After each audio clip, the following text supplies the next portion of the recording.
কোচবিহার ১৩ নম্বর word সংলগ্ন চাকির মোড়ে দীপ্তি সংঘের দুটো হাইড্রেনের শিলান্যাস অনুষ্ঠান বুধবার সকাল ১১টা ১৫ মিনিট নাগাদ। প্রায় ৩,৮০,০০,০০০ টাকা ব্যয়ে হতে চলেছে এই কাজে, এমনটাই জানিয়েছে তৃণমূল কংগ্রেসের জেলা সভাপতি অভিজিৎ দে ভৌমিক।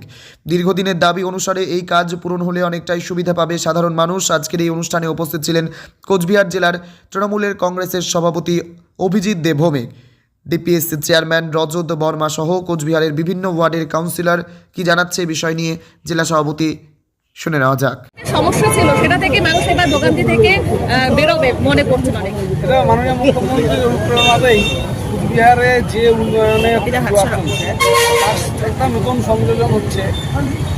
কুচবিহার থেকে দিনহাটা হয়ে গীতালদা পর্যন্ত রাস্তা, এই রাস্তার সম্প্রসারণের কাজ হবে।